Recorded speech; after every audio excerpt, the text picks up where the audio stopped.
All right, jerk-offs, we're back, baby. We are back.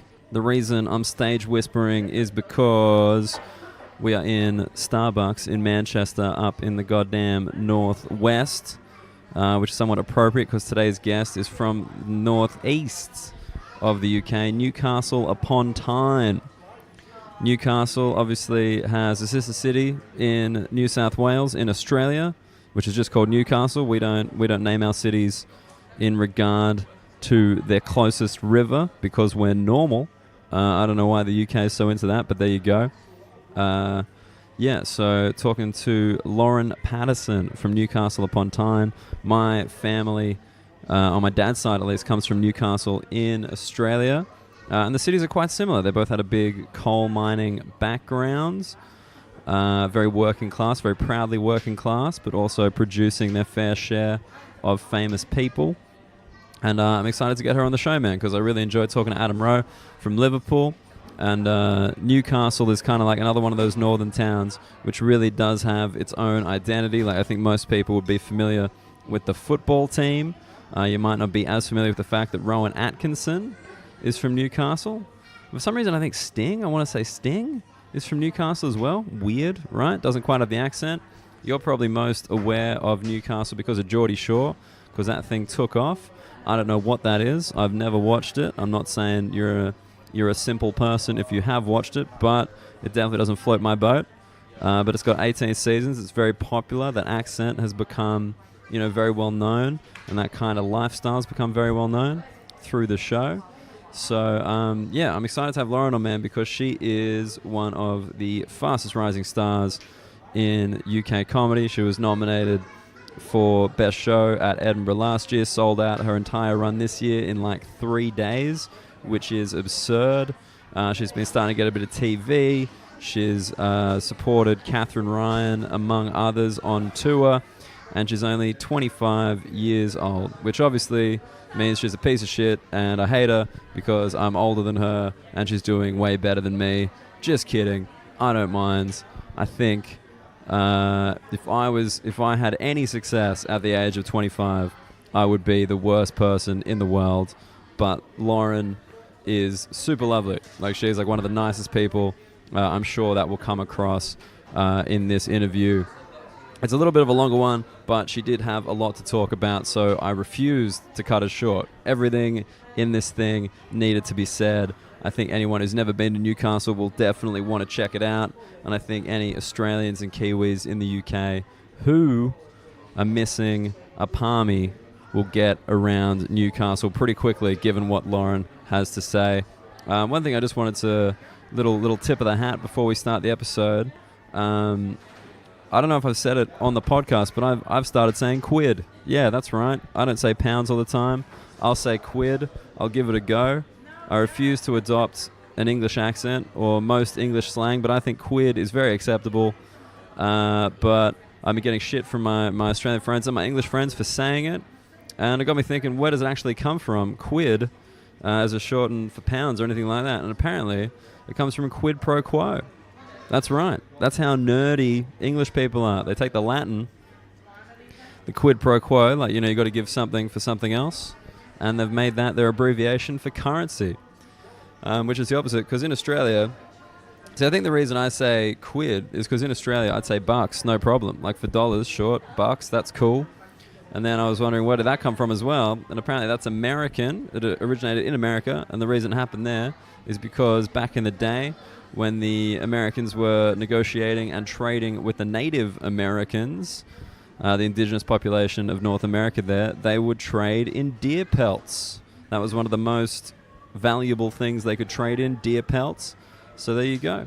That was known as a buck, because a buck is obviously slang for a deer. And that is how long that thing has stuck around, and I'm glad it has, because I love a good abbreviation, because I'm Australian. Australians abbreviate anything and everything. If you've got a name, we are going to chop some letters off it and add the letter O to the end of it, just as I am called Muggo quite regularly. And that's fine. That's absolutely fine. Our Prime Minister, we call him ScoMo. That's right. His name's Scott Morrison. We call him ScoMo. I don't know why. It makes me uncomfortable, but I bloody love it. All right, I want to get straight into this episode. because it is a little bit of a long one. If you do like the podcast, please like it on Facebook. Get in touch with me on Twitter at Dan Muggleton, or you can send us an email with anything you want me to cover. Any areas of the UK you want me to book guests from. My email is muggletondaniel@gmail.com. muggletondaniel@gmail.com. All right, let's get straight into this episode with the very funny and very lovely Lauren Pattison.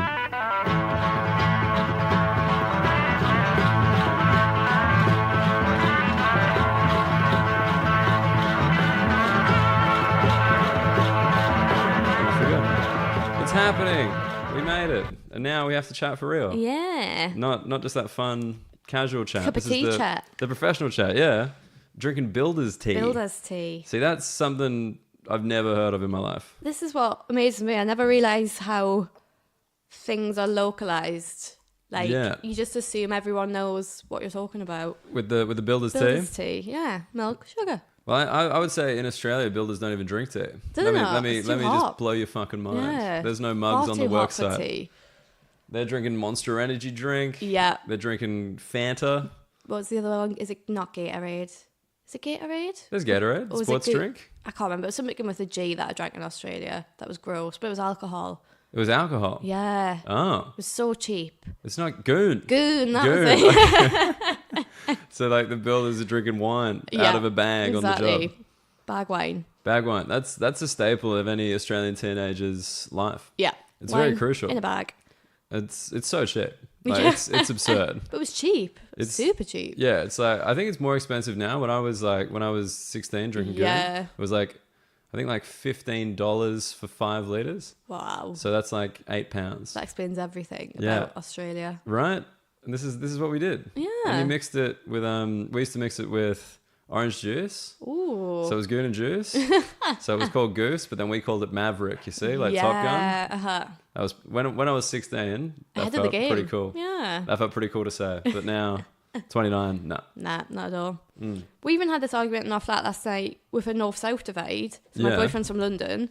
He was like, oh, do you have any like traditions you do at New Year? Because I'm spending New Year in London this year. And I was like, oh yeah, we do first foot in our house. And he was like, what? What first? I was like, first foot. And he went, that's not a thing. And I was like, it is a thing. Then I asked on Twitter and I was like, half the people were like, yeah, we've heard of it. And then half the people were like, what is that? And I was like, oh shit, I didn't know it was a northern thing. Like you just assume. Wait, what is that? What's the second word? I don't even know. Foot, like foot. Like first foot. Yeah. Yep, got it. Yep, sorry. Yeah. I just missed that. So New Year's Day is the first person to come into your house. The first person who comes in on New Year, that's your first foot. Yeah. And it's meant to be like lucky. And they're supposed to like bring you something. But what we did in our family was just somebody would get chucked out in the cold at like midnight on New Year's Eve. And you'd stand and wait in the cold for like 5 minutes. And then you'd get let back in. And everyone would be like, hey, you're the first foot. You're the first foot. Yeah. So it was like, you did it to a person. Yeah. Instead of just waiting for someone to happen upon your house. Yeah, I think because in our house we were like, yeah, no one comes here. Like, probably it's gonna shouldn't have to be one of us. Wait for a stranger. Just like, you know, especially not around Newcastle. Like, oh, do you want to come in our house just so we can follow tradition? The first foot, so it's lucky. Yeah, I think it's meant to be like a lucky thing, and I think like in the past they brought you coal or something. Brought you coal. I should have known from the coal that it was a northern thing. Yeah, like, I mean, not a lot of coal in London. Yeah, definitely to get around. But I didn't realise that was I'd like split the nation. I was like, oh god, mate. Well, you causing a divide. Up tension. Yeah, you come into London with all my northern ways, warmth. Yeah, I'm sure just like you're nice to people and they freak out. They're like, why am I doing this? What are manners? Why has she got them? Yeah. See, I much prefer London because I think I'm a dick. You know, so just like I'm just kind of like, yeah, don't talk to me. I've become more of a dick since I live in London. Does it feel good though? Yeah, it feels nice to just like be cold to people. Yeah. Oh, that feels nice. Because if you've had a bad day, then you don't have to talk to anyone. Absolutely and that's not, fine. right? But if you've had a bad day in Newcastle and you're waiting for the bus home, like 9 people are going to talk to you, and normally they're old people, and you're like, can't ignore Mavis. Like, this could be the only person who talks to her this winter. Yeah. And you end up just feeling shit by the time you've got home because like, I've had a bad day. I've had to talk to 8 strangers. But none of that in London. The talking to the strangers doesn't cheer you up. I thought maybe Mavis would say something, you'd be uplifted. To be fair, I used to meet loads of nice people on and I make friends with like shop assistants. So the security guard at our supermarket is like obsessed with me because like I'm used to walking into a shop and being like, hi, to the security guard. And then I don't know if that's actually a northern thing or that I'm just like super friendly. Yeah. But now the security guard like goes out of his way to come and talk to us in the supermarket. This is like your local in Yeah, London. my local little supermarket. And it was the same in the last place I lived in London. Like I'd have a chat with him, I'd have a catch up, I would tell him how like my life was going. He was well nice. When I started dating my boyfriend, obviously it went from I would go into Tesco on my own to I'd come into Tesco with a boy. So he sussed out my boyfriend and shook his hand, welcomed him to the Tesco. Your boyfriend had to pass at the had Tesco. to pass the security guard test. And I remember leaving and he was like, he shook my hand really hard. And I was like, yeah, he's testing you. Yeah. Yeah. Well, see if you're all right for his girl. Don't be a bitch, man. Just take it. Exactly. Man up. It's a Tesco security guard. This guy's seen some shit. Yeah. I mean, not really. I don't know what those guys do. I've never seen anything happen. I've never seen anyone... They've never seen a ruckus in a Tesco. Nah. The KFC down here has 3 security guards. Really? But they're necessary. Yeah. That's like Greg's crowd... has got a bouncer. Oh, really? Yeah. Fuck yeah. It's like crowd control, right? Exactly. We've got a Greg's right opposite the train station in Newcastle. That's open like super late. Yeah. So if I'm coming into Newcastle at like midnight, it's still open, and there's a security guard because that's just what we need at home. Is it to keep like the line moving? Like the guys down there are like just to bouncers. stop fighting people over sausage rolls, really. What? It kicks off in a Greg's. Oh, of course it does. Yeah, What? It kicks off in the Gregg, kicks off in the Chippy. Oh man, Yeah. I've never seen. Actually, in Edinburgh, a Yeah. guy shouldered me at a kebab joint. Yeah. Which I found really weird. Yeah. Because he was just drunk and I was just trying to get past to get my pizza. Then on the way back, he like shouldered me and said some shit and like Ooh. I think it was like an Eastern European Yeah. language. Like I don't know, just that kind of sound. Yeah. And I'm like, I don't know what he's saying. I'm just gonna leave. I'm just going to assume that was nice and leave. Yeah, just like, hey man, great choice on that pizza. Yeah. Just walking out the door. Just like, oh yeah, but Greg's is in London. It is in London. Yeah. But no one goes to it here. Well, not That's really. the thing, yeah. Like, doesn't seem half as popular. Where's like the Greg's loyalty start? You reckon working up I'd the map? reckon probably like Manchester. Okay, so Birmingham doesn't fuck Yeah. with Greg's. Okay. I feel like, well, to me, I class Manchester as the north. That's like, Okay. that's my line. So I feel like from there, I feel like the north appreciates Greg's more. So north up is Definitely. Greg's, and like the other one. This is my. I got my like 2 kind of dividing things Yeah. with the UK now. Been here a year. I figured these out. Yeah. What is your word you say after hi? Is it mate? Is it pal? Is it fella? Like what are you? Pet. Pet? Pet, yeah. Hey, a pet.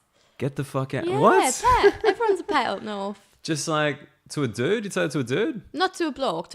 A bloke would say it to women. Okay. Like, hey, pet. And you'd say it to another woman? And I'd say it to another woman. Yeah. Yeah. What would I you say to a dude? Probably mate, yeah. Mate, okay, but pet. Mate, yeah. Hi, pet. You're okay being called pet? Yeah, I like it. I'd feel real It's like when there's all these debates about like, oh, should you be able to call women darling and love? I'm like, yeah. Well, in I'd Australia, rather that than be called a knobhead. Like, definitely.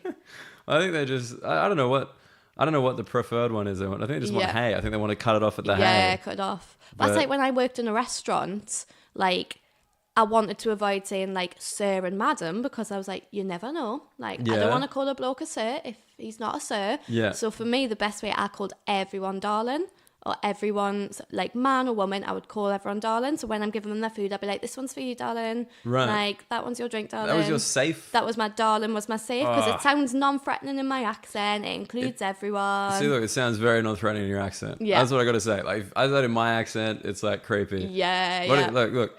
Hey, darling. Yeah, I think we'll be Oof. murdered. Yeah. Yeah, it's just like that guy's about to write a country song about me. It's like terrible. Yeah, I find that crazy. Over here, people say it. I've had people my age say darling, and I'm like, that's nuts. Yeah. In Yeah. Australia, if you're under 45 and you're saying darling, you are a predator. You are a scary human being. I'll bear that in Or my mind. dad. you Yeah, know? Just yeah. like, that's it. That's probably his vibe. I think he calls me darling. Yeah. Oh, jeez. He's a loving father. Definitely. What can I say? Yeah. But pet. Pets. I've not heard that one You know yet. that one? I've Pet. only been in Newcastle super briefly. Yeah. I was Flower like, as well is a popular one. flower? Flower, yeah. Again, that's for like girls. That's for girls. So you wouldn't Yeah. call a dude flower. I So mean, if you I can. was going into my grandma, she'd probably be like, "Hey, hiya, flower. How's it? How you going?" Really? And I'd be like, "Oh, lovely grandma. Yeah. Nice. But Mavis at the bus stop, she's asking after you." Yeah. Yeah, it's Newcastle seems like a warm Oh, place. so friendly. That's why loads of call centres are in Newcastle. Yeah. Because they say the accent's friendly. So if you ring up a call centre raging and you get like this accent, you're meant to be like less aggressive because you're like, oh, actually, yeah, I am being a knob. So there's so many call centres. That's amazing. They've like realised that this is your special talent. Exactly. As a Newcastle Capitalised person. on it. But like, how does that go as a comic, do you think? Is it good? I think it's good because I think it's quite a striking accent. Okay. And especially when I started gigging internationally, I think people were like, what is that noise coming from her mouth? Like when I was in Australia, people thought I was Welsh. I got Welsh a lot. Yeah, I would have been tricked by that. I think because I've got they're both quite uppy down accents. So I was in Perth and I was on a show called Best of English. Yeah. And a guy came up with after and went, I love the Welsh accent. And I was like, I mean, the fact I was on a show called Best of English might suggest I wasn't Welsh. Mate, knowing Australia and comedy festivals, Yep. I reckon they definitely slip a few English, Irish in the Best of English. Like, Welsh. Everyone's getting Best of English, man. Best of whatever. Yeah, Best of the UK, but we can't call it that because we want to put on Best of English and Welsh and Irish and Scottish. I got Welsh so much. And I can see it. I can get it.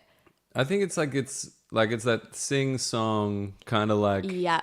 Because we don't really associate Newcastle, like in Australia. Yeah. Like we can't really locate Newcastle. Like we know like Geordie Shore, we know like... You're obsessed with Geordie Shore. I mean, I'm not. I didn't, like before I got you on, I wanted to look it up just to see what had happened without me noticing. 18 seasons. Yeah. I remember being in Adelaide and I was in a shop and I was chatting to the woman when I was paying and she was like, can I just ask you, are you from like Geordie Shore? And I was like, do you mean on Geordie Shore? She was like, no, your accent is that the accent? And I was like, oh yeah, it is. And she was like, oh my God, I love Geordie Shore. Apparently someone was doing like a DJ set like in a couple of weeks time and she was going to see it. And I was like, I think I found the only person in the world who likes Geordie Shore. But then the more I asked people about it, they were like, oh yeah, it's big in Australia. Yeah. And I was like, why? We like reality TV. Yeah. I don't know why. I got big into when I was doing the comedy festivals.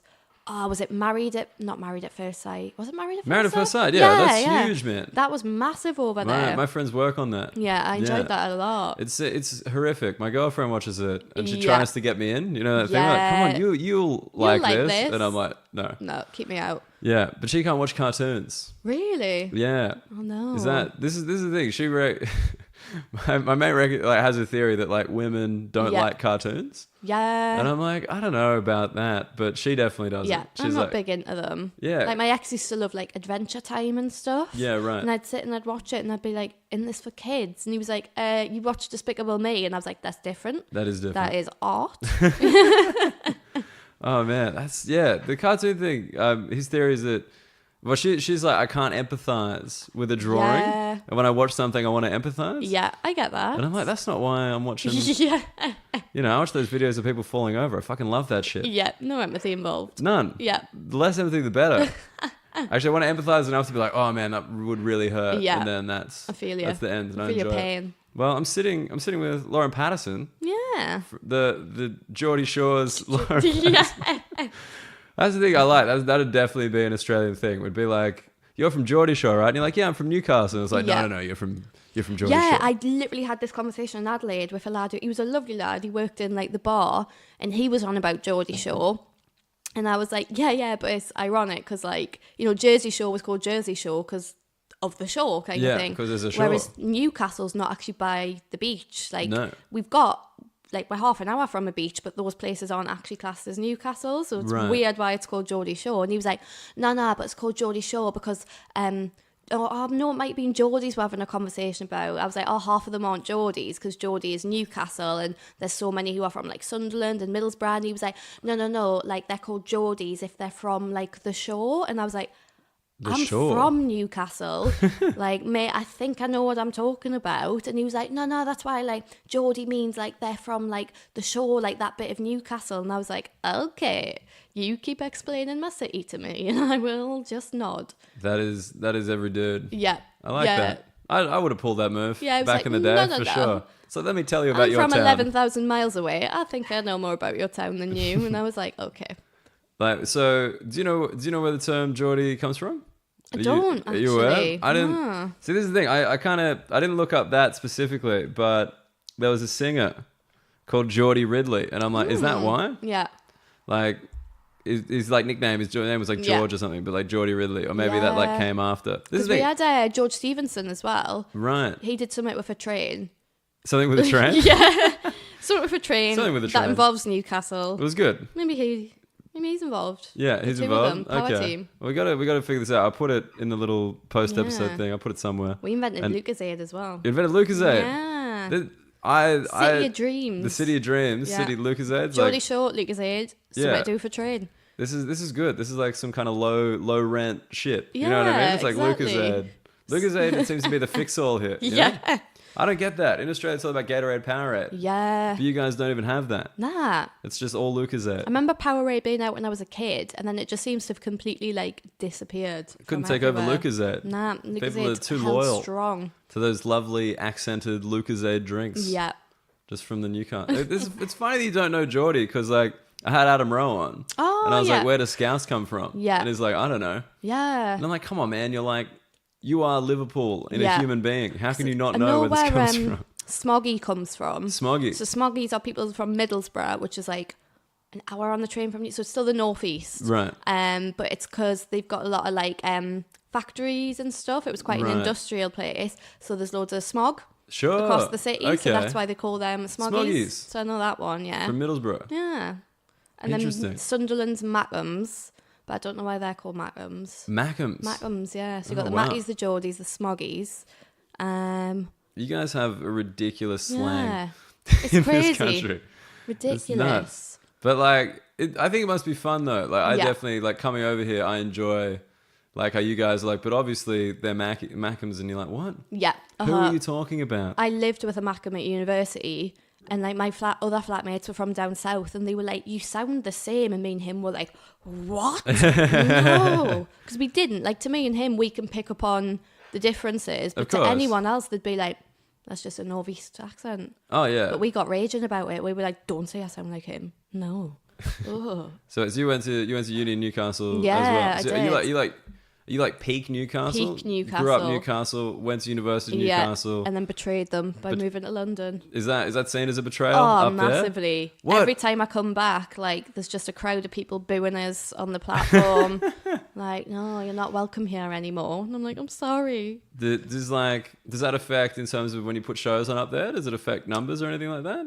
I got quite a loyal following now because Okay. I think that's the thing about the Northeast, like, people are super loyal. So if you're Well, this from is what I there, they thought, get yeah. behind you. But as soon as, like, I say on stage, oh, I live in London now, it'll be like, boo. And I'm like, Like a proper boo. Prop. Yeah. Wow. It's crazy. Are you gonna stay down here or are you gonna go back? I want to go back up north, but I don't Yeah. know how far north. I'd like to live somewhere else for a bit, like maybe Manchester. Yeah. I like it there, but I just find London so expensive. It is So expensive. Yeah. Yeah. I mean, I come from like Sydney and I'm sure you noticed in Yeah. Australia.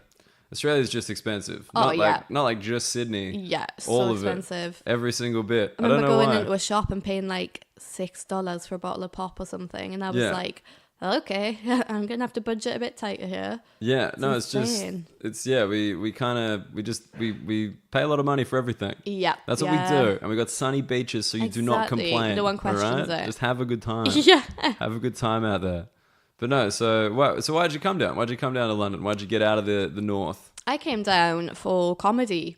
Just for the career? Yeah, like you kind of feel like you have to, and I don't think it should be like that, but I feel like at the minute that's the way it is because so many of most of the big agents are in London. So my agent was in London, Yeah. and I'd been with her a year and still lived in Newcastle, and she was like, you don't have to move down, but I was like, I felt like just a bit disconnected. I was like, I'm 250 miles away from where Yeah. my agent is, and like all the sort of run-throughs for the telly programs, they're all in London, like, and sometimes things only get like decided 24 hours before. So if you're getting a phone call like, hey, we need you in London tomorrow, that's like 90 quid on the train down Yeah, and of 90 course. quid on the train back up, and you're just like, oh, I can't afford that. And as well, Newcastle's like, I can't drive, but even if I could, that's a good like 6-hour drive, whereas at least like Manchester, Yeah, it's I like think 4. if you live in Manchester, you don't have to come to London. Like I know so many people who it's like 3-hour drive there, 3-hour drive back, and I'm like, Yeah. let's say you can do that, but I think if you live any further up than that, you kind of feel like you have to be in London. Yeah. So just professionally, you were Yeah. like, I better. Even though your agent was like, you don't have to. Yeah, she was like, you don't have to, but I've noticed a huge difference since I did come down. Like, definitely, like, so much more stuff and just so much last minute stuff. Yeah. Like, this was just this year, but I got a phone call on like the Friday asking if I wanted to do voiceover for Takeshi's Castle on the Monday. And I was like, fuck yeah, of course I do. But if I'd lived in Newcastle, I would have been like, oh, well, I would have still gone, but I would have made so little money by the time I'd paid for a train. Yeah. Paid for somewhere to stay because I don't have that many or didn't have that many mates who live down here. Yeah, of course. And you always feel a bit, especially because all my mates are boys, you feel a bit weird being like, hey, can I just come sleep on your sofa again? Because you're like, oh, what if they want to pull and they feel like they can't because they've got me on their sofa. And I always felt really bad. I thought you meant like, what if they want to pull as in like you? Oh, no. And, like, just like, I'm like what the if I'm gatekeeper. giving them the wrong idea? Yeah. Yeah, it is. That is a tricky move. You're trying to bring a girl home with a girl on the sofa. Exactly. When all No, your that's mates just the are sofa like, girl. yeah, she's here all the time. Yeah, don't worry about it. When all your mates are like make young you comedy tea. boys, I should make you build us tea. Yeah. Go watch Geordie Shore with her. You're like, oh, I don't want to put people out. I don't want to be like, and you know for a fact if I asked, people would be like, yeah, of course. But I was like, nah, I feel like I should come. And in a way, I'm pleased I did. I feel like I've had a lot of nice things happen. Yeah. But I'm also like, still quite young. Definitely could live somewhere else for a bit. But you're still not sold on the city? Like you don't... No, like, you know, like when you're trying to make a jigsaw piece fit and Yeah. you're like, it just doesn't fit. And I'm like, yeah, I've tried, but... Is that quoting Sloss's I was going to say, I spent too much time with Daniel Sloss, yeah. I love bloody jigsaws. Yeah. Oh, man. He's But the king of the yeah, jigsaw now. I sort of look at the whole picture and I'm like, it looks nice, but the bit that's me just doesn't... Yeah. I don't fit in here very well. I reckon that should be Sloss's next merch. Just a Yeah, big jigsaw big with his head on it. I honestly can't think of jigsaws And without that boy. A jigsaw that you can't complete. Yeah. Like, it's just one piece missing in every jigsaw and you're like, fuck. I've been slossed. That's it. That's interesting. So yeah, you came down for a bit, but then you don't want to end up here. Because I feel like what people like about London is like the nightlife and all these cool bars and this. But when you're a comedian, you don't get to do that. Like you're working. Isn't that weird? Yeah. So I feel like the bits that people like about it are the bits I don't get to see. Yeah, which like is weird. You know, like I live in like Shoreditch, and like there's like everything just Yeah, there. yeah. Like every club, like I all think the if I was cool going to shit. come for a night out, I would come to Shoreditch. Yeah, I haven't been to one. Yeah, Not exactly. one. I'm just like, I finish work, I walk through it every night. Yeah. Which I don't mind. That's kind of nice. So, you know, the walking home alone, that's rough. Yeah. But the walking through like a crowd of people, you're like, this is fine. This is Everything's nice. going to be I fine. can deal with There's this. people around. Yeah. Yeah, because you were just saying that walk, the Oh, London yeah. late night walk, man. Oh, they can be spicy. Yeah. Because I think most people here would consider like Newcastle like a rough town. Yeah, I think people like, so my boyfriend's always like, so you're saying you'd feel comfortable walking home alone in Newcastle but not London? And I'm like, yeah, Newcastle.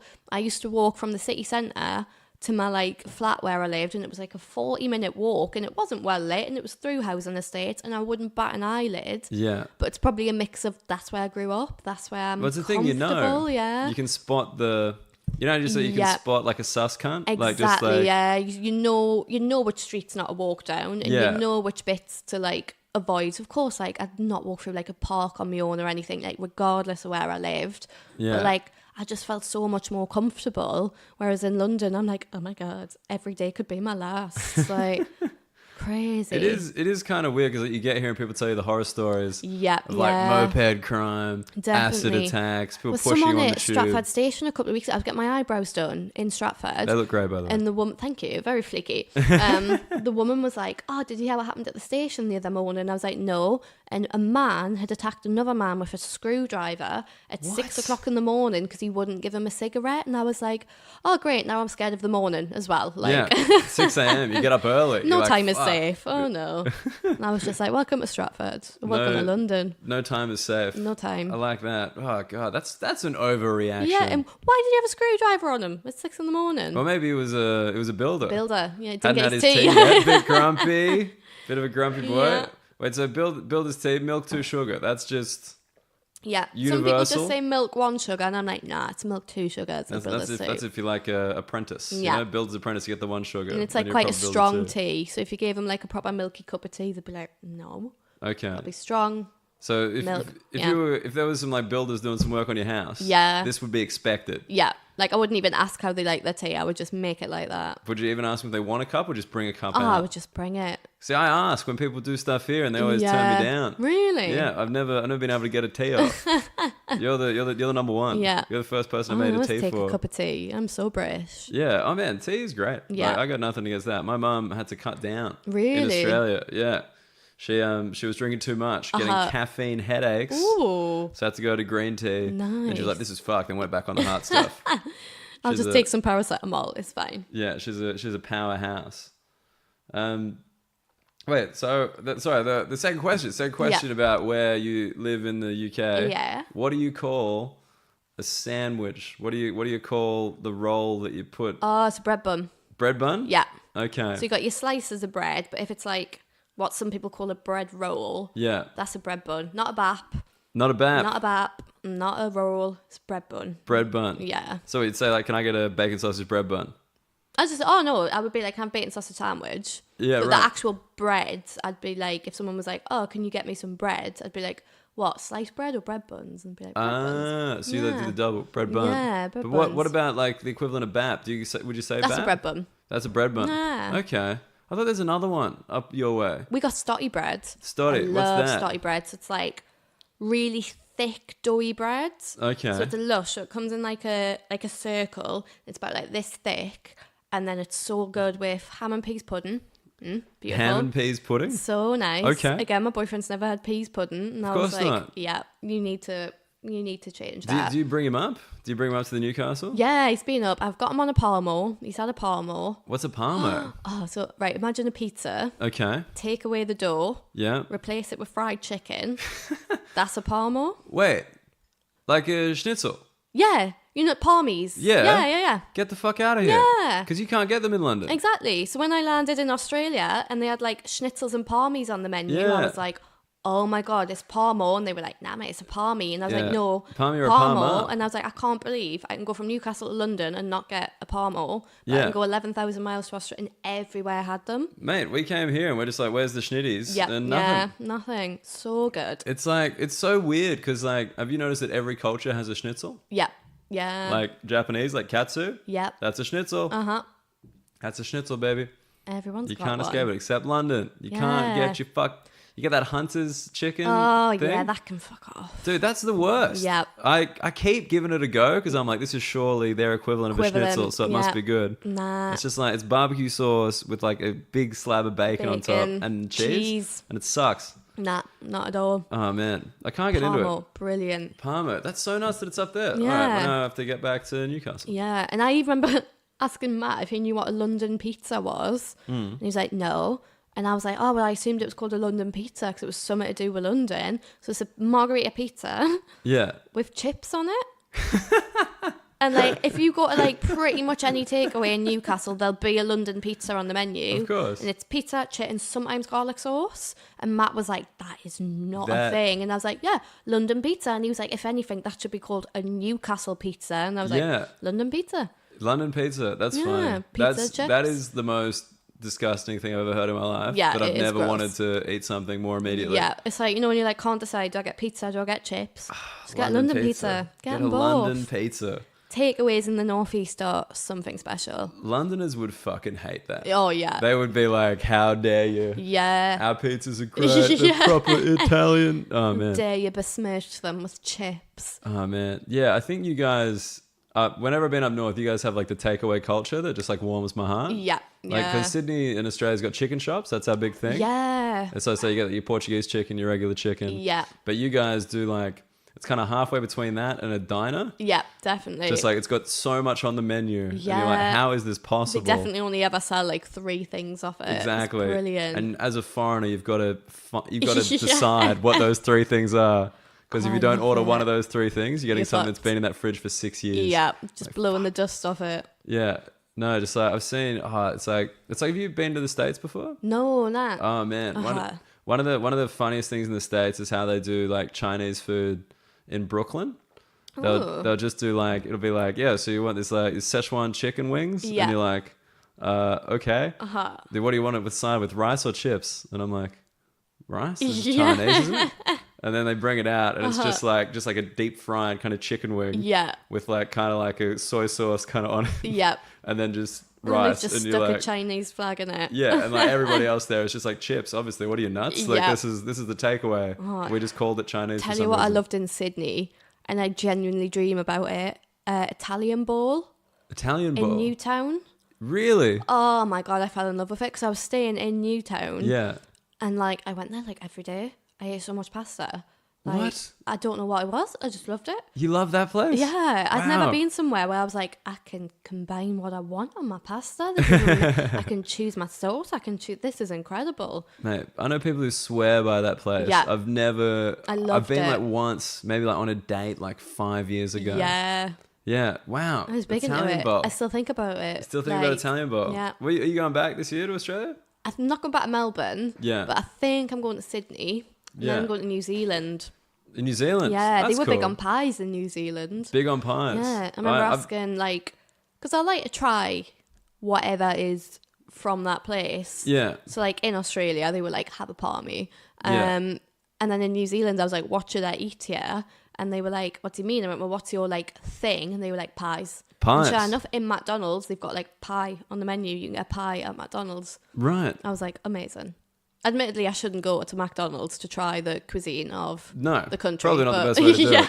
it. But that's yeah. Over here, you guys don't go to McDonald's as much. That's one thing. No. Like, in Australian stuff, McDonald's is like the only late night thing. Yeah. And it's everywhere. I We've got noticed so that. many it was McDonald's. the only place that was like always open. Or Whereas Hungry here you got Jack's. options. Yeah, Hungry Yeah. Jack's and shit. It's Every like, day I walked past Hungry Jack's, I was like, it looks remarkably like Burger King. And then I was like, oh, it is. all right, Like, I yeah. figured this out. Yeah, Yeah. yeah. It's because like I think there's some lawsuit, like some Yeah, guy in Perth or something. He owned it. A thing called the Burger King. Yeah. And then so he like just beat this international company. It's like one of the great Australian moments. Yeah. You know, it's just like, nah, mate, you can't call it that Can't here. have it. No. Don't be ridiculous.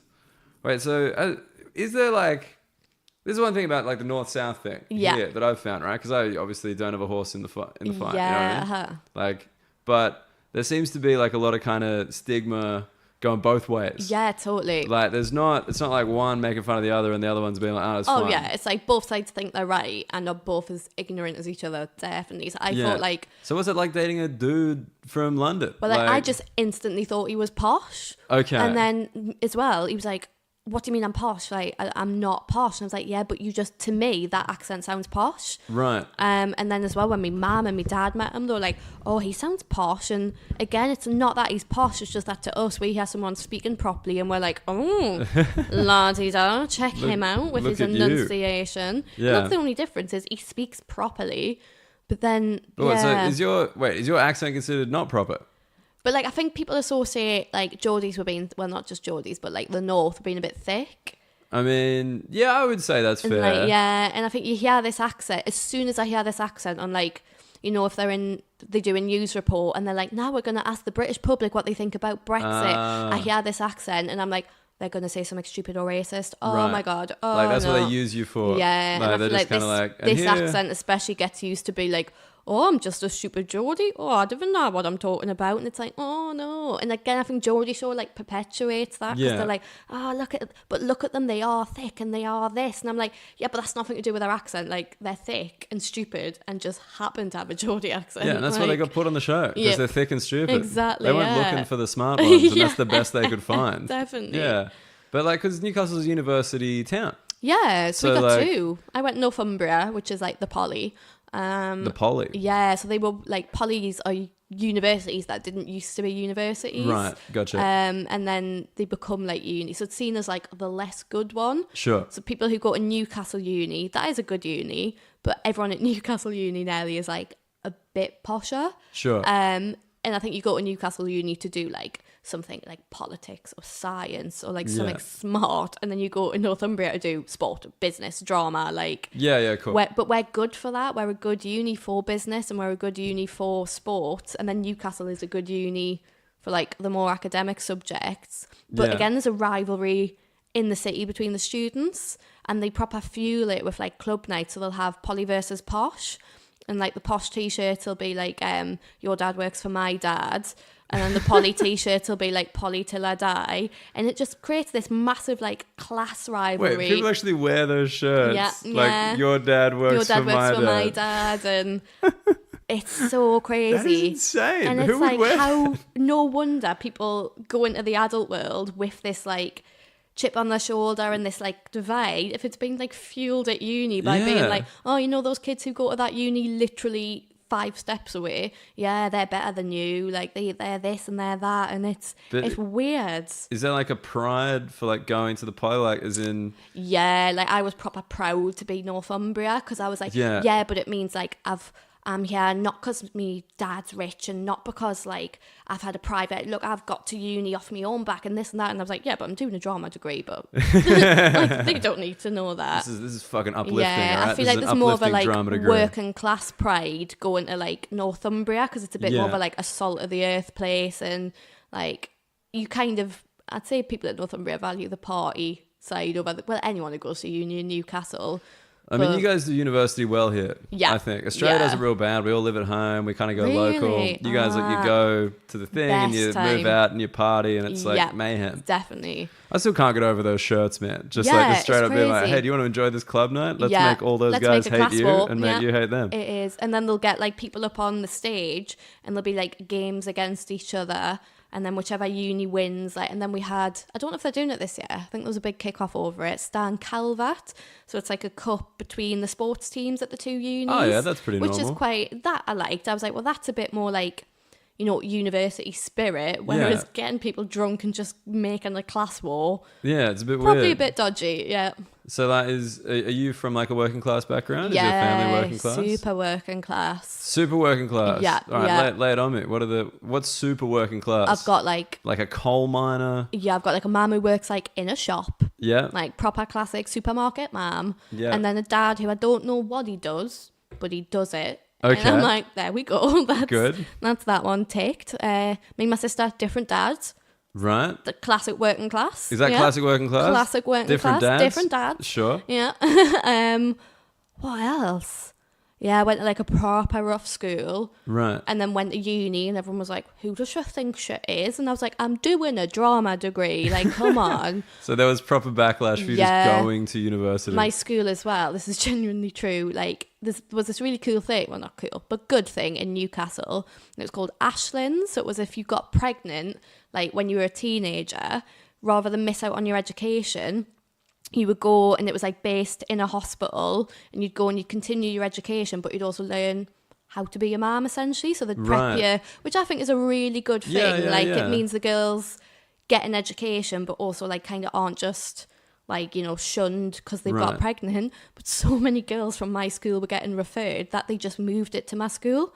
They moved the unit to the school, and we had a new school built, and then they got put in like the old sixth form building. So you'd walk past the old sixth form building, and there'd just be all these pregnant kids just sitting like looking out the window forlornly, and it felt a little bit like they'd put them in a zoo and deliberately walked you past them to be like, look.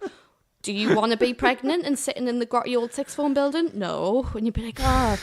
I remember them knocking the gate a bit wider one day to fit ambulances through for when they went, like, if they went into labour. That's insane. That is is crazy. Brilliant. Absolutely How many's like that many? Like quite a few. Like I can more think than of 30? Like in my, like throughout my time at school, like 7 to 11, so what's that, 11 to 16. I can think of a good half a dozen girls who got pregnant in that time from my year. Right. And that's just from one year group. And then so all the schools. If you think, even if the year group above and below had the same amount, there's like 20 girls. Like, that's so nuts. Yeah. I mean, that's school spirit, you know. Those kids are going to that school. Exactly. Like, their kids are definitely going. Yeah. Like, you've actually been here for like almost a year. Yeah. It's just such a working class way to look at it, rather than like shun them. It's like, well, let's just open it here then. Let's just move it here. I like that. Yeah, just move it there, as opposed to like really sitting everyone down, being like, just condom usage is what you want. You want a safe sex. We'll do another fucking lecture. Yeah. Here's the banana thing again. You guys clearly missed it. Yeah. Then it's like having them talk at that assembly, just being like, honestly, the sixth form building is grotty. Yeah, like, you don't want to be in here. That was the worst part. That instead of putting them in the shiny new school we'd had built, they were in the old grotty sixth form building. And I was like, oh God, like you're keeping them prisoner. That's nuts. What, you said you went there till year 11. Did you go to another school? No, I went there after as well for sixth form. So we had like a sixth form attached. Oh, okay. Which was quite cool. But when we got the new school built, it was like with it, because the old school was like the sixth form building was separate. When they built the new school, it was all together. Yeah. But rather than knock down the old sixth form building, they were like, put the pregnant girls in there. That's so weird. Do they just come out at lunchtime? I don't know when they ever came. I don't know if they just kept them in there for 9 months. I They never live saw there them now? come out. I just always used to see them looking sad out the window. And then sometimes you'd see a baby and get excited and be like, baby. And then like, no, I can't go touch the baby. No. Wow. The babies are in there? Yeah, they would bring the babies. And then the babies would get like, obviously, Wait, so they put were- in like a little like childcare room. And then it they'd go meant to class? they could go to class. And then they would bring them and they would learn how to like look after their babies kind of thing. This is the most insane shit Yeah, I've ever... so it meant they still got their education. And they could take a bit time out. Yeah. But it was there for them to like So make they- sure that they didn't just fall. They got by the maternity wayside. leave from school. Technically, yeah, which is Wow. brilliant. I mean, that is actually very non-judgmental and just Exactly. like, hey, look, this is happening. I think Let's it's the just best do the way to best we be. can. I know one girl who went there and it took her a while to get there, but eventually she went to university, she got a degree, and I was like, I don't think she would have had that if it hadn't been for having that school, because I think Right. otherwise she probably would have been like,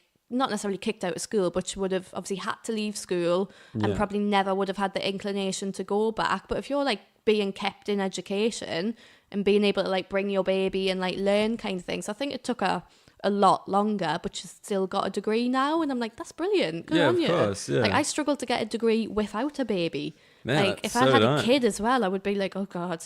I wasn't even near a baby. Yeah. At least you had some baby exposure Yeah. to be like, fuck, we got to keep this thing Exactly, going. yeah. So was it rare for someone from your school to go to university? Like, Yeah, like Okay. I think my year group had about 400 kids, and then I think maybe 400? Yeah, we're pretty that's big a school. fucking big It's a school. lot of babies. Yeah, that's a lot of babies. I all think maybe them- like 100 or something went to the sixth form, and probably maybe like 20 or 30 would go to uni. But it was, Wow. I think it's getting more, because I think like when you're from that background, people tell you can't do it, like you can't afford, especially because my year was the first year where the fees trebled. So the fees went from $3,000 a year to $9,000 To be at the school? to go to university. Go to university, right. Which was a big old jump. So you hear that when you're a working class kid and you're like, I'm never going to be able to fuck that, afford that. yeah. Yeah. And you can't be asked to sit and look through like student finance and find out how you can make it work. You're just like, nah, not going to be able to afford it. So I think more and more people are going now, which is good. But sort of like, how long is it? I went in 2012. So that's like 6 years ago. Yeah. I think then it was like, it would be a smaller amount would go, and then it's kind of going up a little bit more and more every year as people realise, oh yeah, like just because I'm working class doesn't mean I can't go to uni. Yeah. So I sat and like worked it out and budgeted it all, and I was like, that's going to be tight, but if I get a job, I can do it. Like I can Wait, so definitely you just do did it. that at 18? Yeah, sat down with my mum and I was like, worked out how much loan I would get, and I was like, well, this is how much my whole residence will cost, because as well I wanted to move out. Yeah. And I was like, And if I for stayed a- at home, it would be super affordable. I was like, nah, I don't want No, to stay at home. Full university experience, right? May as Exactly, well. yeah. I was like, not going to get the uni, especially in Newcastle. So I sat and I worked it all out on a bit of paper, and I was like, with the loans and with this and with that, I was like, yes, I'm going to be mad in debt, Yeah. but at least I can go. But when you're 18 and you hear, yep, you can go, but you're going to be 50 grand in debt at the end of it, that's of course some kids are going to be like, nah, don't want to do it. Oh, yeah. Whereas I was like, understandable. I'm going to be 50 grand in debt, but I'm probably never going to pay it off. So I was like, yeah, great. yeah, that's fine. Yeah, I'm probably never going to earn enough, because as well, you don't start paying it back till you're Until you earning earn- 25 grand a year. Right. Um, So you're like, never comedy. earning that. Great. Yeah, exactly. Tell I me was more. like, yes, please. Thank you, government, for taking that loan. Exactly. Yeah, that's, oh man. And then to study drama as well. Is that like what Yeah. you wanted to study? That was like the Always wanted to do it, thing? yeah. Right. And So- then do you still want to act and stuff then? Nah, I think doing a drama degree made us realise, like, I love acting, but I hate actors. Yeah. Like, I oh mean, they're my horrible, God. vacuous people. So many egos. And I think because as well I was more into comedy, like comedians are so like, comedians hate themselves so much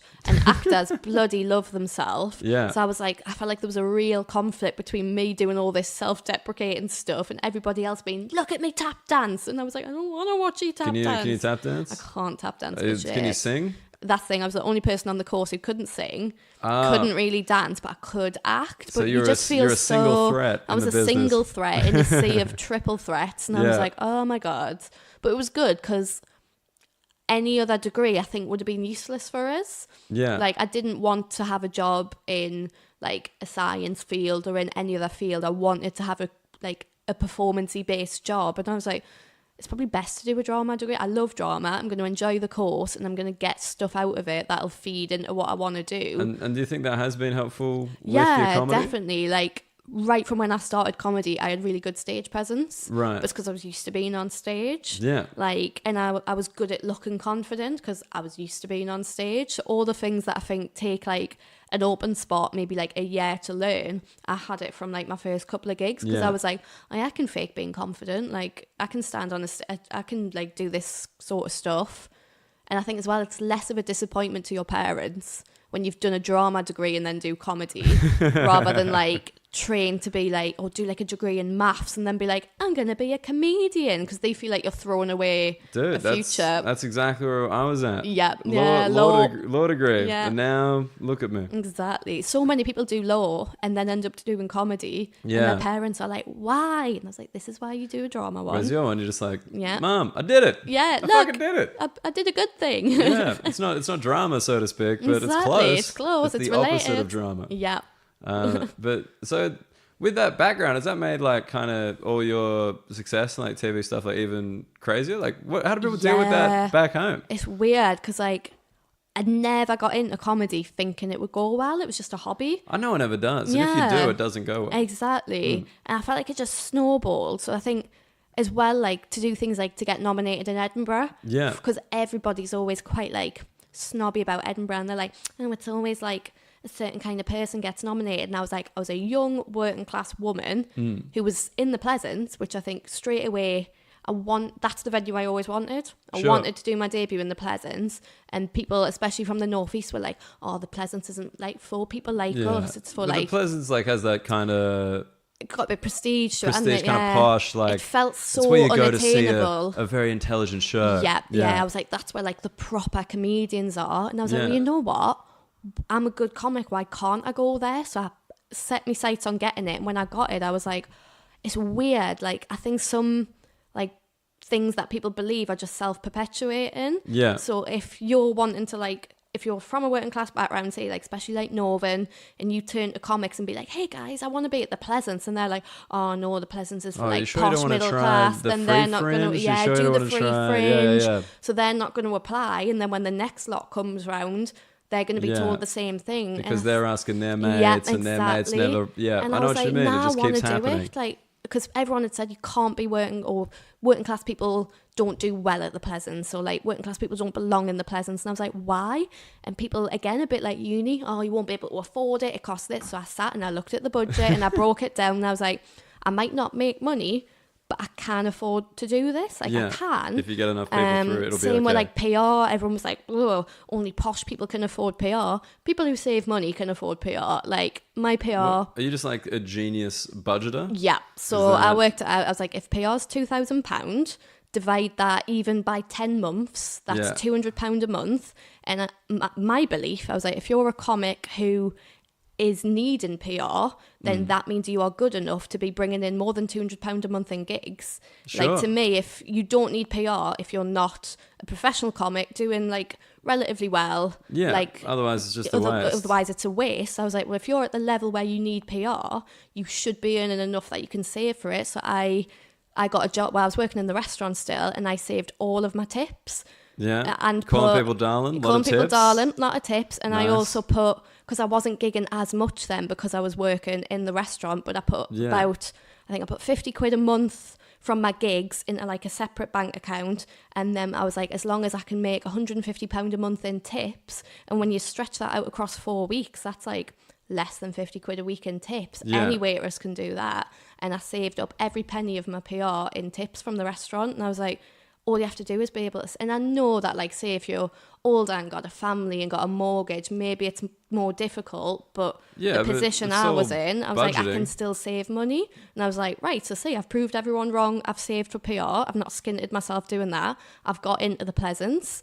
And then for the show to do well at the Pleasance, it was a bit like, well, see, you don't have to be privileged or middle class or whatever, or even doing an intelligent show to do well at the Pleasance. You just have to be a good comedian with a good show. Well, do you think it's an advantage that you were such a different voice? Like, maybe as well, like, because if the Pleasance is all like a bunch of Oxbridge people Yeah, talking yeah. about Brexit, exactly. and you're just kind of like, hello, I'm from Newcastle. I'm going to be talking about come hear my life. show about a breakup. Yeah. Yeah. And I think that's what more people need to do, is like, rather than put this block in their heads and be like, I can't do this because I'm working class. I'm like, no, I don't think there's any. It might be more difficult for you to do this because you're working class, but you shouldn't let your class stop you from at least trying, I think. Yeah. And I was like, yeah, like, I'm gonna, if I don't get in, I had a backup. I was gonna do like a different venue, but I was like, I'm gonna set my number one at the Pleasance. If I don't get it, okay, I'll do it somewhere else. Do you think how long were you in Australia this year? Like 3 months? I was like February, March, and April. Yeah. But do you think that here has like a much kind of more rigid class thing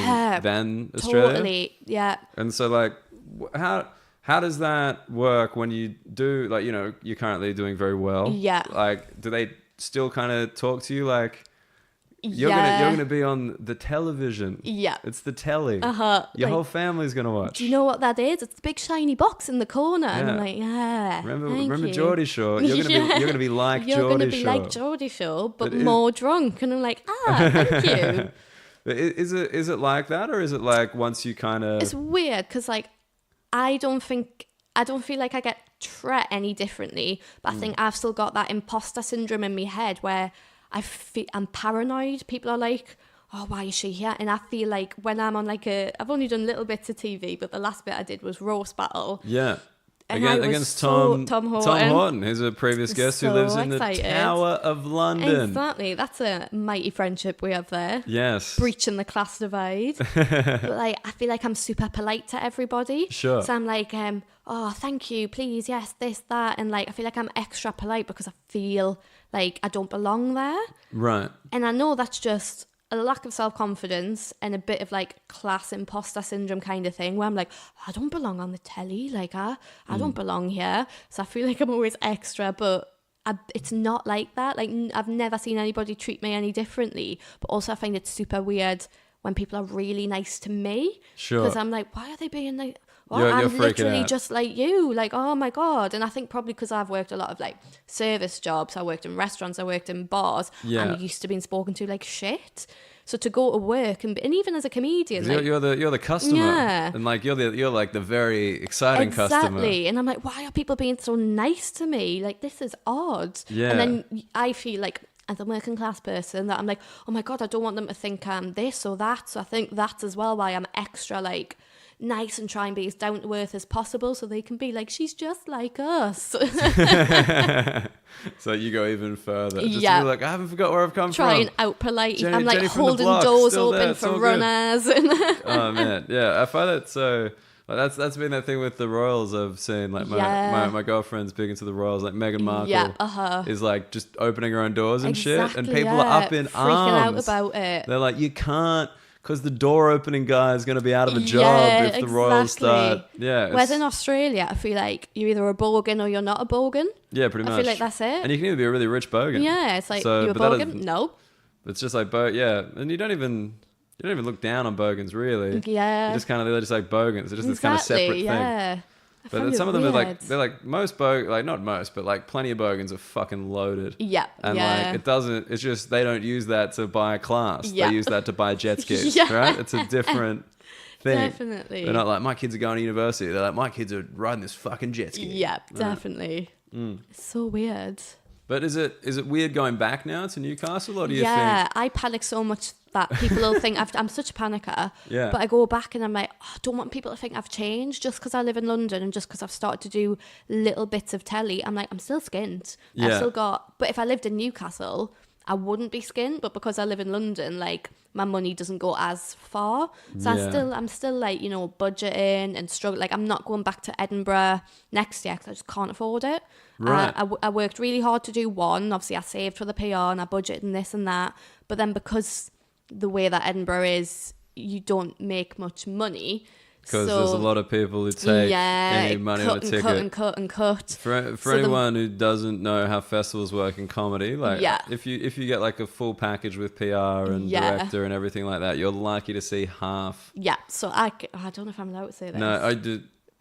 This year, my show sold out every day, and then I added 3 extra shows which all sold out, and that was the same last year as well. Yeah. I've just got my breakdown through my ticket sales overall, 12 grand. So that's how much overall I made. That's how much you grossed, yeah. I get 2. Yeah. That's I don't know if I'm allowed to crazy. say that. I'll be someone's going to come for us and be like, you shouldn't be. But again, like... You can message me if you want to take it out. It's all good. But fuck. So it's so Are you serious? weird. Yeah, you whereas the year before, same thing. So Yeah. the ticket sales would have been around the same, but I only made 1 back. Fucking hell. And so obviously you budget so you can afford to do it, but then what you're making back from that is so little. So basically what I did with the grand that I made for my debut year, I used that straight away to pay for my accommodation for the next year.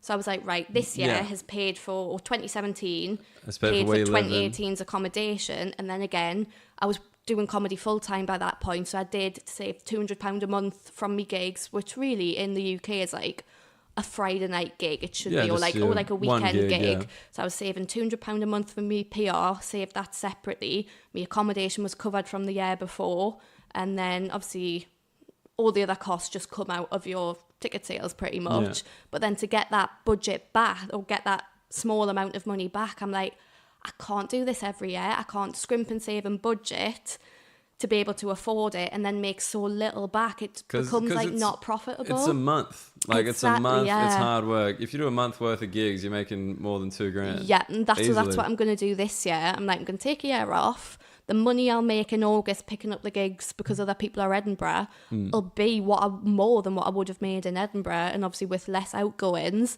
And then I'm gonna. Have you thought of doing it free, like the free fringe? I have, but because I used to do the free fringe when I went up and just did like split bills and that kind of thing. Sure.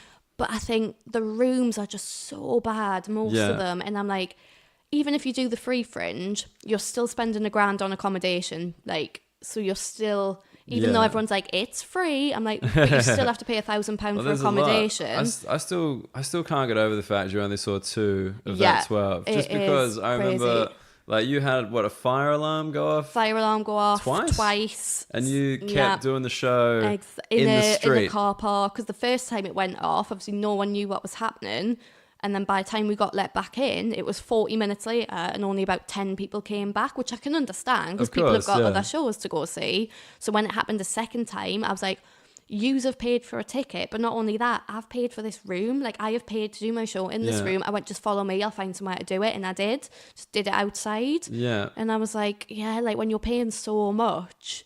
And as well, you don't want people to go away bitching, being like, and I paid for a ticket to see Lauren Pattison. And because then people hold you accountable. And I'm like, it's not my fault. It's not even the venue's fault to a certain extent. It's something has gone wrong. And no one ever blames like the kind of middle men the and middleman. women.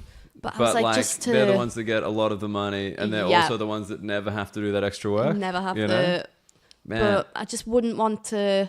even pay £1,000 just to be in Edinburgh for the month and to be in a free fringe room. Yeah. Like, I've gone to see a lot of mate shows and you sit and it's a bit cold and it's damp and there's nosebleed from the bar, and I'm like, if you've worked so hard, if you're going up there casually, I think it's fine. But I think like when you're doing an hour and you've worked really hard on it, you want your room to reflect how reflect what you've done. Especially, and the actual cost of the room at the the Pleasance and at the bigger venues, the cost of the room isn't really that high. It's all the other things that get you, like the fact that they take a cut but I also think if you're on the free fringe, like, if your room's only 30 seats, like, you'd have to rely on everybody really giving you like 10. And a lot of people come to free fringe shows because they're like, I don't want to pay. No, and they'll sneak out without paying. No, it's like, it is, pros and cons to both. Yeah. I feel like if you can get a decent like a Hia Shah, he does Cab Vol, so that's a really decent free fringe room. But I feel like decent free fringe rooms are like gold dust. They're so hard to come by. And I think if you can get one, of course, like if I could get a good 50-60 seater free fringe room, I would do it without a shadow of a doubt, but it's because you can't even choose your free. You just get given something, Well, and it's a bit like, you kind of got to lock yourself in before that. Exactly. Yeah. Whereas at least at the Pleasance, you can be like, I am applying to this room, like, and you know what you're getting. Yeah. So it's a little bit, I can see the benefits of both sides, and I can see why people would do the free, but I'm just like, I don't work really hard all year on my show and then pay $1,000 just to be in Edinburgh for the month, to then do a room where it's dripping. Like, I was in someone's show this year and I was being dripped on from the ceiling, and I was like, this is gross. Yeah, and you're like, no, that's the same. Yeah, I've been dripped on. Yeah, in free fridges. The other one, just the heat.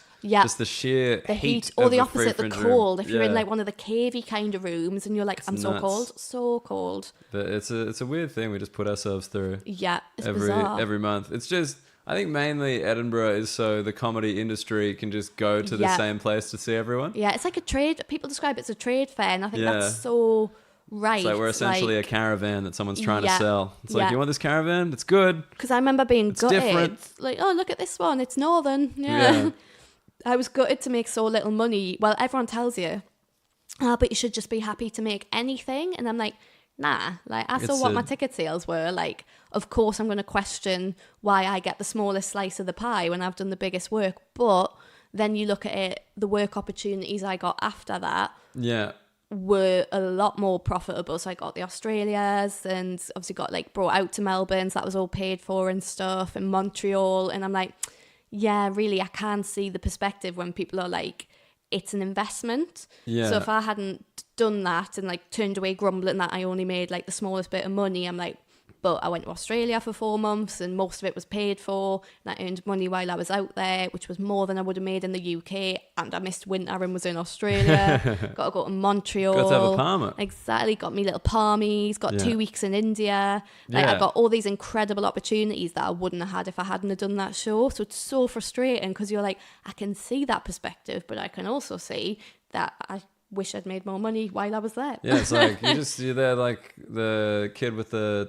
do you guys have that out here? The kid with the tacos? No. It's like the kid with the tacos. Like, do you want soft or hard tacos? And it's like, why can't we have both? Both, yeah, exactly. It's porque no los dos. Totally. Yeah, it's just like, why like can't that. I make good money from Edinburgh and get all these career opportunities? I agree that Edinburgh should be an investment, but if Edinburgh was less of a financial hit, and you could still use it as an investment, I think that would just be such a happy middle ground. Yeah.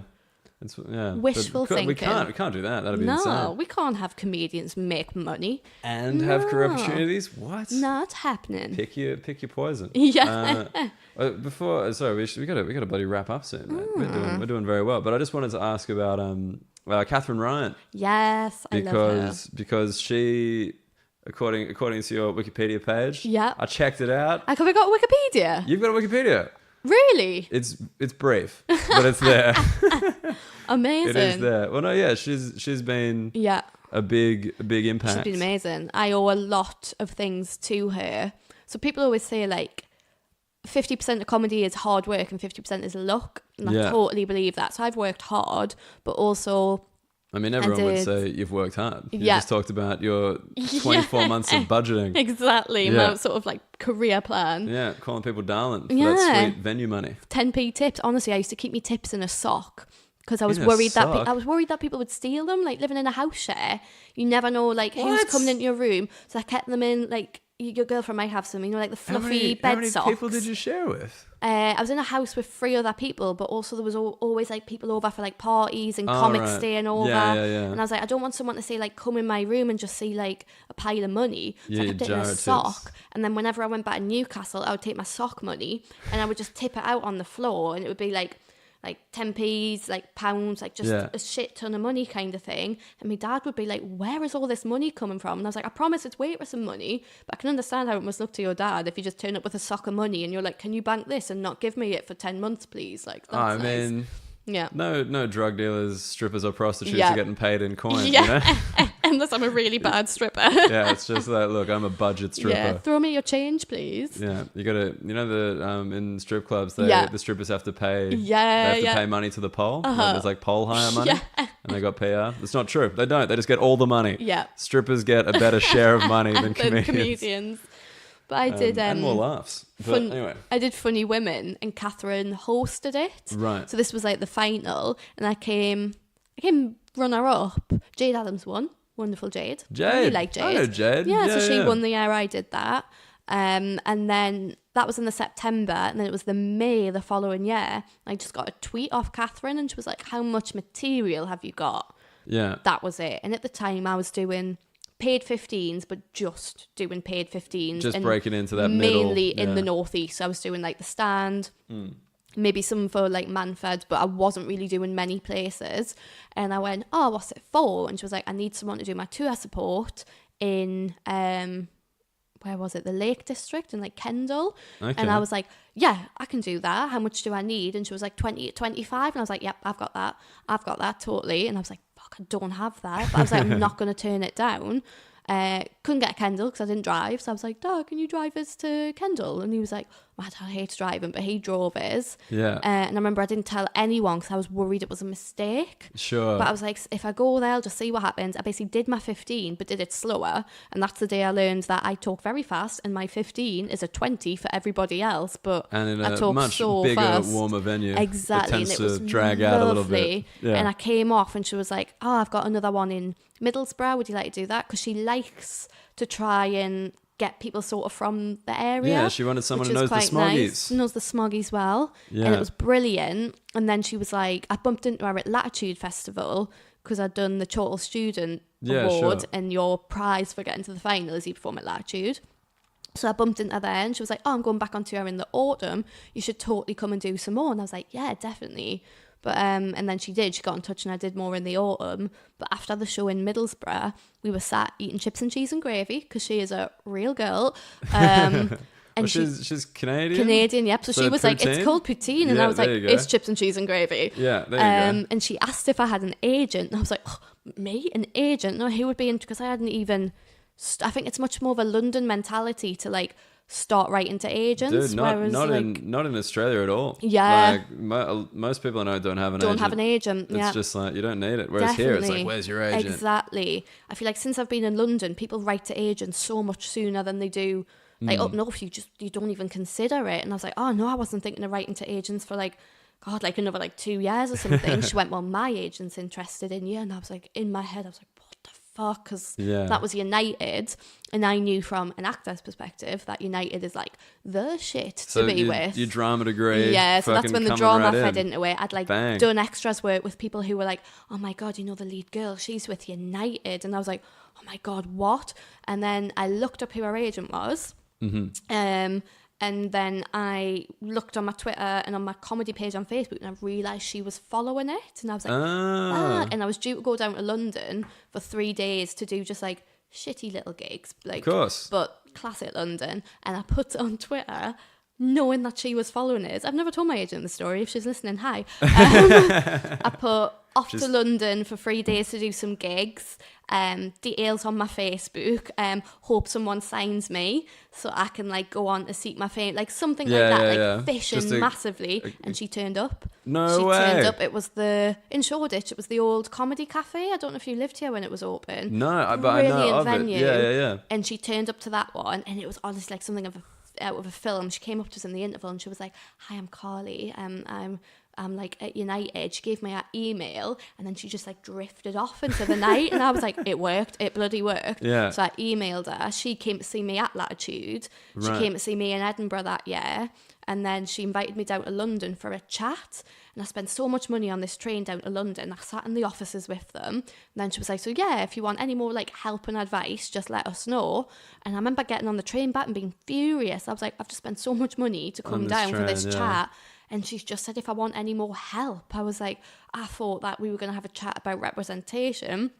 And my dad was like, "Well, just email her and say you want help." So I emailed, and I was like, "Oh, following our chat, I'd be really grateful for any more help and advice." And she was like, "Brilliant, I'll send the contract in the post." And I was like, "Oh, have I just been signed? Oh, amazing." And I'm like, fuck, I wouldn't have got that if it wasn't for Katherine. Yeah. Like, because just kind of that's spotting just you, how it taking worked. a chance. Yeah, it was brilliant. And lying about having material. Exactly, lying. Any new comedian Yeah, and must lie. I was so lucky as well because she wasn't like her like proper full-time agent, but I think she'd been doing some sort of like either assistant work or cover work. Right. And then my agent was going from being an assistant to being an agent and was obviously looking for clients Yeah, she wanted to take. So it was just a got matter you. of like right time, right place, That 50% right people. luck. And I was like, there we go. Man. And she's continued, Catherine, to support us ever since. So I've done support on every one of her tours since. So Great. I've done the like glitter room one, I did the Cathbun one, the one that ended up on Netflix. Like, Yeah. done so much support for her.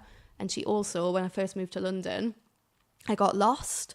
Coming out of the tube, I was a bit drunk, came out, and when you just lose your bearings, like everything looks different in the dark. Yeah, I gotcha. And I was like, shit, I don't know where I am. I'd come out a different tube exit. I've and had didn't that. realise I've had that exact the thing tube had because multiple exits. they close one of the entrances at night. So I'd come out and I was yeah. like, but I know that you go to the Costa, you go up the street, and I was panicking, I was asking people, and they were all just ignoring us, and I was really starting to panic, and I was getting teary, and I've never felt so like I was in London, like totally on my own. Yeah. And I put something on Twitter and I was like, I can't believe it's like night one, I've got lost, no one's helping us, like I hate London.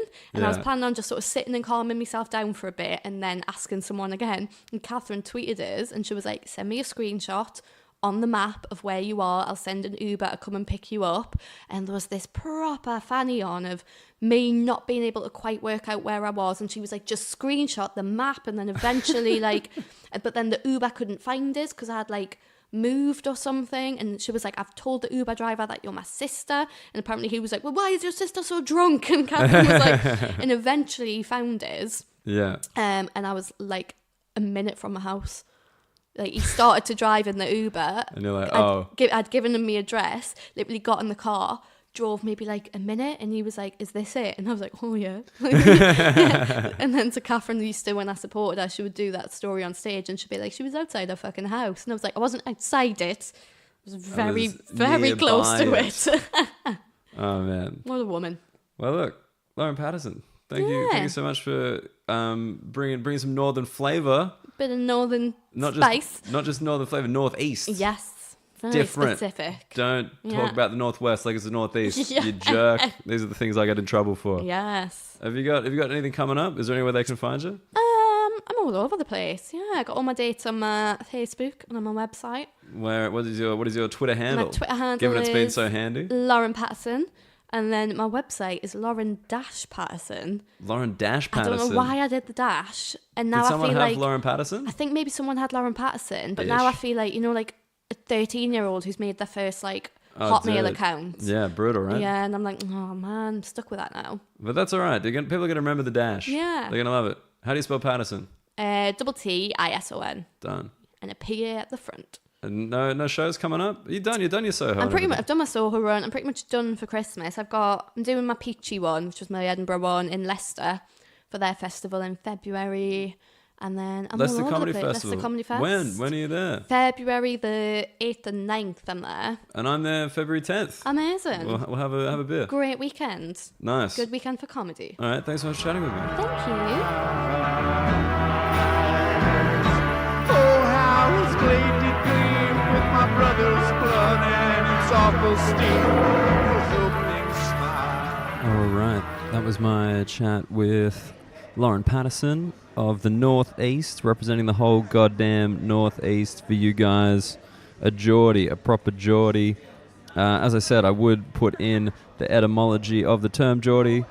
Apparently, there's no 100% call on it, but it is that most people, like George was the most common name for people in the coal mines in the northeast of England. So they just kind of became called Geordies as a result of that. And Geordie safety lamps in the coal mines as well. I think it's a little bit of a competing thing. But, Geordie is not just the name of the person, it's also the name of the accent. And apparently for the Newcastle football team, you can also refer to them as Geordies, as fans, but I don't know if I agree with that one. This is with some very thorough Wikipedia research, by the way. That's what I'm relying on here. But so funny, man. Neither her or Adam Rowe knew where those terms come from, even though at least Adam definitely describes himself as a Scouser 100%.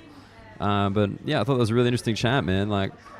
Obviously Lauren coming from a very different kind of background to the majority of comedians you find in the UK, which is very heavy, Oxbridge kind of, middle class background, where she went to a school with a nursery attached to her school because hers was the one that was popping out the most teen pregnancies. Wow. Right? That's nuts. Anyway, I just wanted to give a quick little wrap up there. Please go see Lauren live. She works all the time, all across the UK. Get around that. You can see her at the Leicester Comedy Festival on the 8th and the 9th of February. And as I said, I'll be there on the 10th. So there you go. You got a bloody weekend. Friday, Saturday, Sunday up in Leicester. A very, very scary, grim place. I went there before, and the people who live there were joking about me getting stabbed on the way to the gig. And I was like, you guys live here. You should not be the ones endorsing this stereotype. But there you go. That's how it happens sometimes. Thanks again for listening, you jerk-offs. I love you. With this holiday season coming up, I'm going to be putting out episodes every week. I'm not taking any time off. So if you get overwhelmed by your family, you can take a load off. Go listen to me talking to some great guests we've got coming up. But that was Lauren Pattison, absolutely one of the rising stars in the UK. And I promise you, you will be hearing that name fucking heaps in the next couple of years. Anyway, good to talk to you. I'll catch you next week. Sorry this thing's uploaded so late, but hey, Christmas season, baby. It's chaos out here. All right, have a good one. Bye.